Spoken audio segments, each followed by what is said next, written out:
Bonjour à tous et bienvenue sur cette nouvelle vidéo VCF France. Merci à tous pour vos retours sur la dernière vidéo ainsi que pour vos votes sur Twitter concernant les vidéos à venir sur la chaîne. Pour ceux qui ne nous suivent pas sur Twitter, n'hésitez pas à le faire et on est aussi sur Instagram. Vous étiez donc majoritaire à vouloir alterner entre nos concepts, donc c'est ce qu'on va faire en diversifiant le contenu et on a super hâte de vous proposer d'autres choses. D'ailleurs, en parlant d'autres choses, la vidéo de Lim avance bien. Elle a pris beaucoup plus de temps que prévu, mais c'est parce que le travail effectué dessus est vraiment monstrueux, et je peux le vanter sans me jeter des roses parce que je n'y suis pour rien.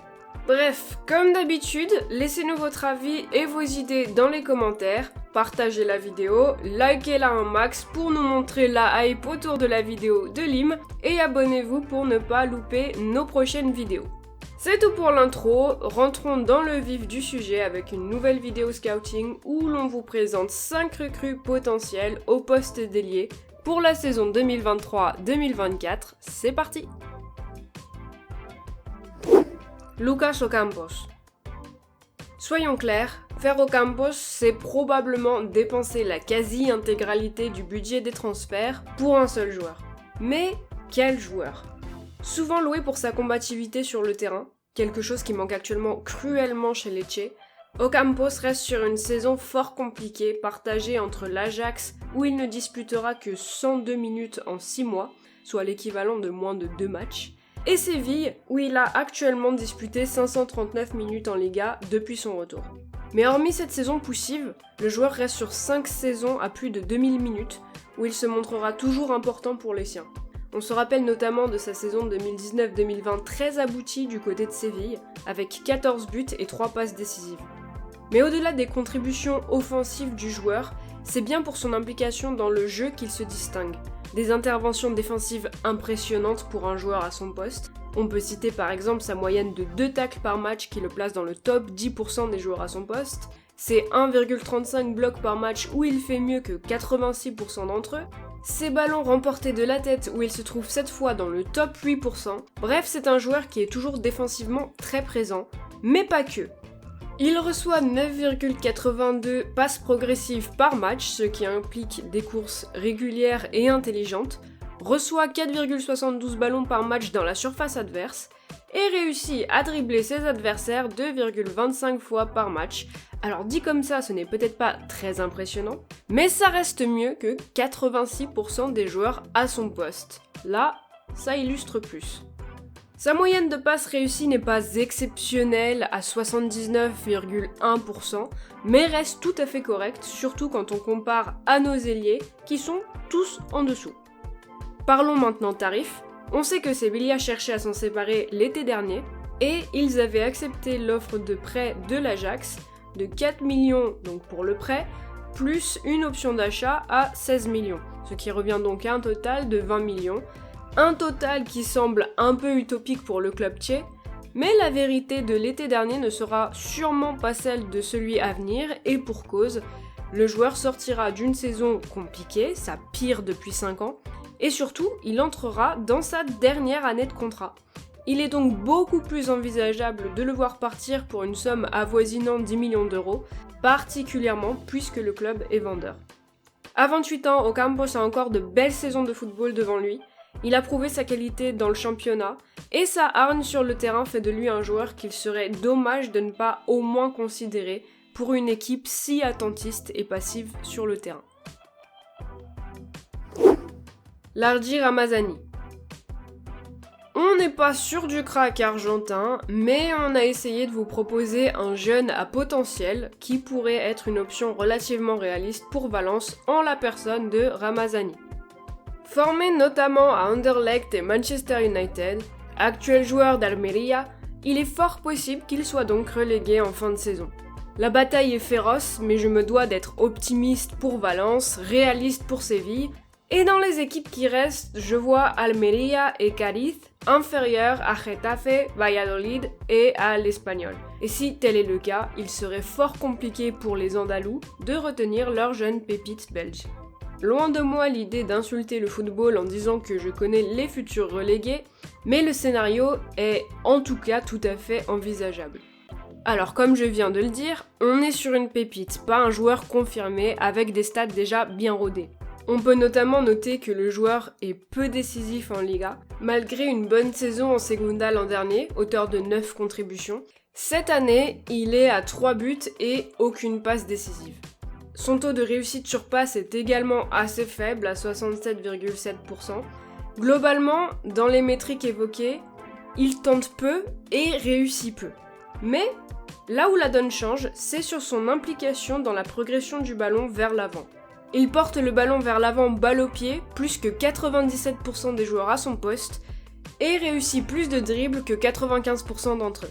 Il faut également noter que son placement défensif semble relativement intelligent, puisqu'il réussit 0,53 interceptions par match, soit mieux que 95% des joueurs à son poste. Chez nous, personne ne fait mieux, on commence à connaître la musique. À 21 ans, Ramazani part donc sur une base de qualité solide, et s'il parvient à développer le reste de son jeu, notamment son implication sur les buts de son équipe, il pourrait devenir un réel atout offensif, sans parler d'une potentielle plus-value financière très alléchante. Alors je n'aime pas souhaiter le malheur des autres, mais si Almeria pouvait avoir la bonne idée de se faire reléguer, ça nous rapprocherait d'une part du maintien, et d'autre part ouvrirait grand les portes d'un transfert du jeune espoir belge, et ça, on dit pas non. Jonathan Bamba. Retour en Ligue 1 pour cette troisième option avec le Lillois Bamba.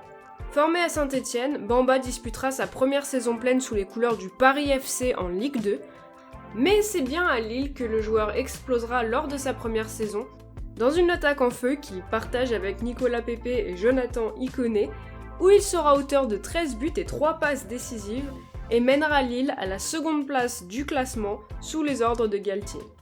Malgré une deuxième saison en deçà, il enchaînera avec une troisième saison spectaculaire, auteur cette fois de 15 contributions, mais surtout vainqueur de la Ligue 1. Quand Bamba va bien, le LOSC va bien. Cette saison, il est de nouveau parti sur des bases très solides, puisqu'il a actuellement marqué 5 buts et offert 5 passes décisives à ses coéquipiers. Alors contrairement à d'autres profils de cette vidéo, c'est un joueur qui n'excelle pas dans un domaine particulier, mais en revanche il est très correct dans à peu près tout. À part peut-être sa réussite lorsqu'il dribble, Bamba a le profil d'un joueur complet, sans doute moins dans la provocation en 1 contre 1, mais également avec beaucoup moins de déchets dans le jeu, solide dans les airs pour un ailier puisqu'il est dans le top 20% des joueurs à son poste. Bamba arrive en fin de contrat cet été, mais il faudra compter sur la volonté du joueur de découvrir un nouveau championnat pour le voir débarquer à Valence, car même si Lille n'est pas garantie de terminer dans les places européennes en fin de saison, ils sont quand même dans une bien meilleure situation que la nôtre. A noter que Bamba signe à Valence dans 80% de mes Save Football Manager, je n'y vois rien d'autre qu'un signe.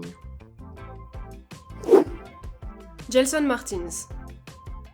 On reste en Ligue 1 avec notre avant-dernière proposition, qui n'est autre que l'ancien joueur de l'Atlético Madrid, même si ce fut fort éphémère.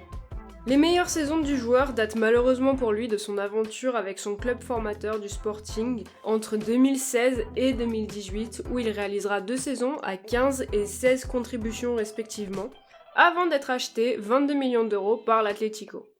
Cependant, Martins sera dans l'incapacité de retrouver son football en Espagne et sera prêté à l'AS Monaco seulement 6 mois suite à son arrivée, après 8 maigres apparitions en Liga, dont une seule titularisation pour aucune contribution. Aïe. À l'AS Monaco, le Portugais retrouve des couleurs, suffisamment pour que les Monégasques sortent le chéquier à hauteur de 30 millions d'euros. Malheureusement, après 4 saisons consécutives où il disputera plus de 1500 minutes, c'est la dégringolade cette saison avec seulement 345 minutes à son compteur, seulement 11 matchs disputés et 3 titularisations pour aucune contribution. Bref, c'est un peu la catastrophe pour le joueur. Sur le papier, ça ne vend pas du rêve, on en a bien conscience. En revanche, là où il pourrait grandement apporter à Valencia, c'est sur la projection et les courses vers l'avant. On peut noter qu'il reçoit environ 12 passes progressives par match, ce qui le place dans le top 7% des ailiers, soit mieux qu'absolument tous nos ailiers évidemment. Il touche également près de 6 ballons dans la surface adverse par 90 minutes, ce qui démontre une réelle capacité à faire la différence grâce à ses courses sans ballon, ce qu'aucun joueur de notre effectif n'est actuellement en mesure de faire. Son profil pourrait donc assez bien s'intégrer au système. Martins est en contrat jusque 2024 à l'AS Monaco et est valorisé à 10 millions d'euros. Mais après sa saison jusque-là quasiment vierge pour un joueur de ce niveau, il devrait être possible de négocier au rabais pour s'offrir un couloir droit 100% en provenance du Sporting Club Portugal. Moise Kean. On ne présente plus l'éternel espoir de la Juventus de Turin, qui a fêté en février ses 23 ans. Et oui, il serait temps que l'espoir confirme. Malheureusement pour lui, il ne semble pas en position de le faire dans sa situation actuelle très particulière. On rappelle rapidement son histoire. Formé à la Juve après un passage au Torino, il sera vendu en 2019 à Everton, où il sera en échec total malgré à mon sens un traitement assez incompréhensible par Marco Silva et Ancelotti, puisqu'il ne sera titularisé que 6 fois, mais sera décisif 3 fois lors de ses titularisations. Alors certes, en sortie de banc ce fut très laborieux avec seulement une passe décisive en 15 sorties de banc, mais son manque de titularisation pose question, tant il se montrait décisif en l'étant. Bref, loin de moi l'idée de me prétendre meilleur coach qu'Ancelotti, il sera prêté la saison suivante au Paris Saint-Germain, où il réalisera la meilleure saison de sa carrière en date, avec 13 buts en 26 matchs, dont 22 en tant que titulaire. On rappellera que les Parisiens souhaitaient le garder en baissant sa clause d'achat, ce qui sera refusé par Everton pour finalement le prêter 2 ans avec option d'achat obligatoire à la Juventus en fin de mercato. On arrive donc à la partie un peu plus compliquée de l'histoire. La Juventus n'a pas encore levé l'option d'achat puisqu'elle devient obligatoire cet été, mais souhaite déjà se débarrasser du joueur qui en 2 ans n'a pas convaincu avec 14 contributions. C'est pauvre, je vous l'accorde. Mais ce que je retiens de Kean, c'est que pour un joueur qui joue peu, il se montre quand même. Avec 5 buts cette saison en seulement 812 minutes disputées, on peut lui reprocher un manque de création pour ses partenaires, mais devant le but, il fait mieux que 73% des joueurs à son poste, et ses expected goals sont encore plus intéressantes, puisque s'il convertissait mieux ses occasions, il ferait mieux que 94% des joueurs à son poste. On a donc une réelle marge de progression chez Kean. Il est également un joueur capable de dribbler et de porter le ballon vers l'avant balle au pied, et qui démontre certaines qualités défensives via sa réussite sur tacle et ses interceptions. Kean est valorisé à 20 millions sur Transfermarkt, mais vu sa situation en club, il ne fait aucun doute qu'il pourrait être cédé en prêt, voire même en prêt avec option d'achat, bien moins coûteuse que les 20 millions annoncés. Moise Kean arrive à court de temps pour confirmer tous les espoirs placés en lui lors de ses débuts dans le football, et s'il parvenait à confirmer à Valencia, cela nous ferait vraiment le plus grand bien. C'est tout pour cette vidéo, merci de l'avoir suivi jusqu'au bout. N'oubliez pas de vous abonner pour ne pas louper la vidéo sur Lim et à nous suivre sur Twitter pour participer à de futurs sondages concernant le développement de la chaîne. Si vous tombez sur la chaîne et que vous n'avez pas encore vu nos autres vidéos, allez les voir. Et on se retrouve dès que possible avec une nouvelle vidéo, je ne peux pas encore vous dire laquelle, mais je peux vous dire qu'elle sera sur un nouveau sujet. Voilà, bonne fin de semaine à tous et à bientôt!